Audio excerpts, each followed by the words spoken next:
Hello traders, Gary Wagner here just before 10 o'clock in Honolulu, 3 o'clock in New York on Wednesday, the 6th day of May, 2015, and this is the daily report for gold and silver.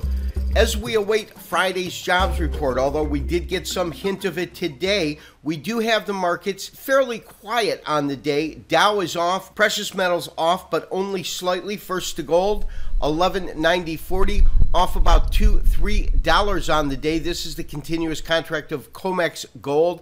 87.40 is the low, 96.90 is the high. When we look at spot gold or forex gold, current print is 11.91.39, 97.73 on the high side, low 88.50. And lastly, to silver, currently trading off roughly 8-9 cents on the day, 16.49, the low 38.50, and the high 65 even. So I want to start today's show by looking at an extremely short-term study. This continuous contract Comex Gold, 240-minute chart, 4-hour chart. It is in Japanese average format. And as you can see, we are back to red candles. We are looking for lower pricing here. And as I said, we're currently trading off roughly $2 on the day. Nothing significant, but I think that we still have more room to the downside in terms of the marketplace itself. When we look at our moving average convergence, divergence, even on the short term, it has gone just over the zero, the slower line, upper line, just getting into that 0 point, but it does appear, at least on a tentative basis, that we will see this cross over. It looks something like this, and that, of course, that would trigger a sell signal in the market. When we look at momentum, we can see that that is also waning now from peaking right up here, which is when the market also hit its high right around $1,200 per ounce. So traders, when we look at our daily chart, we can see that it is even more apparent that we are moving into a territory in which we could see the market sell off pretty hard. If we take a look at the series of descending highs in the market right in here, the market has obviously been under tremendous pressure. And we take a look at the lows, of course, we did break below. I had fixed it upon these two lows here, but we did break below that only to move back in. My sense is as we move closer to the apex of this triangle, I think that we'll see some sort of compression release, some sort of energy, I should say, released, and we should see the market head lower. When we look at a couple of our other indicators, such as our moving average, convergence, divergence, our MACD, we can see that that has been in an area where we have seen it truly kind of meander and move back and forth, and that's kind of what kept us out. As you can see, we had the market have a genuine cross here signaling a sell, only to see this line move back up and now back through it, which is what we call kind of a false positive, so to speak. In other words, you can see it going across and now it's returned back to the level at which it was. And so what that tells me is this gives us even more credence that we will see this market head lower and will issue a sell signal. I am looking for a particular break, because unless we have a break through some of the real key areas of support, we are simply trapped within this congestion area. You can see that right here if we simply look at these series of highs that we had up around 18 to 23, these lows down to 72. When we look at this particular area, you can see that the market has truly been in a congestion zone.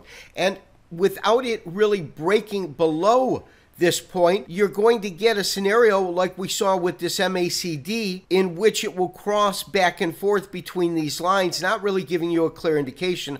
Also momentum, you're not getting a lot of information there. So my basic line, and we've been looking at this number for quite some time, is 1182 and then 1172. They are the 50% and 61% retracements of this rally here. And so that's why that particular price point is so important.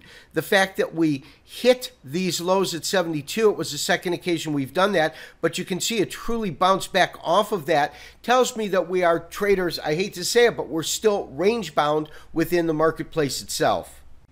In terms of some of the other markets that we are following, take a look at crude. Crude now making it over $60, $61.19. Another update. Also, look at the basic bottom that we saw in the market.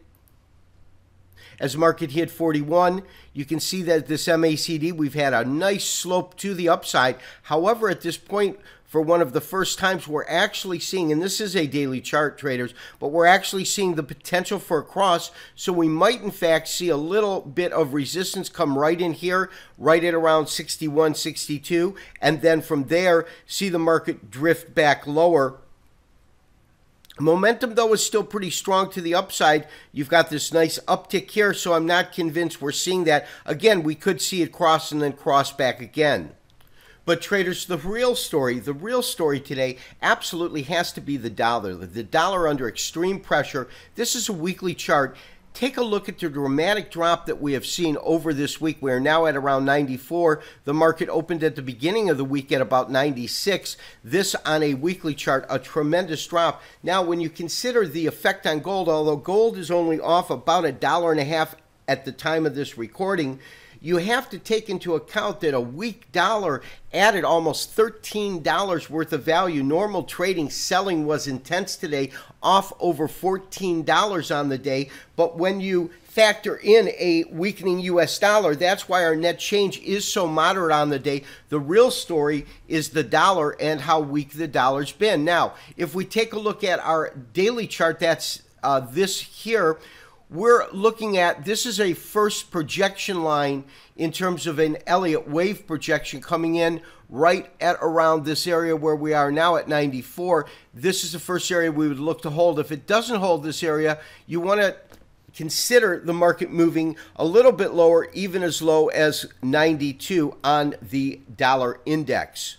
And traders, of course, dollar weakness means currency strength, alternative currencies. This is the sterling or the British pound. You can see that the British pound hit some support roughly at 151 right here, 151.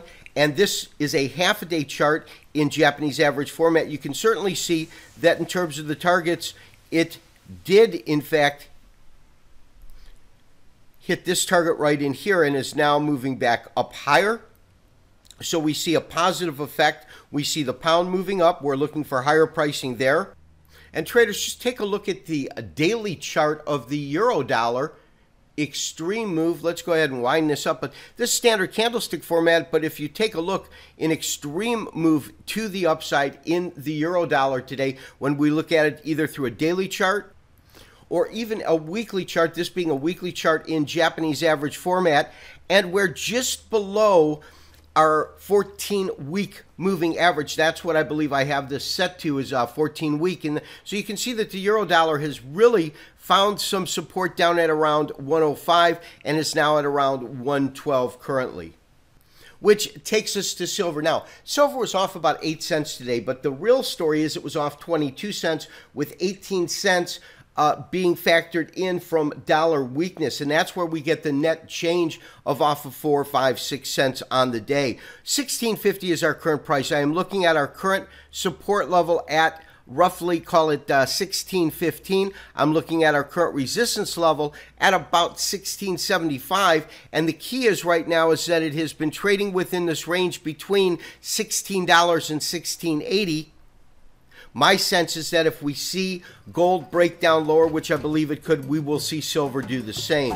This has been Gary Wagner, wishing you as always good trading. We'll talk to you tomorrow for another daily update review. Bye-bye.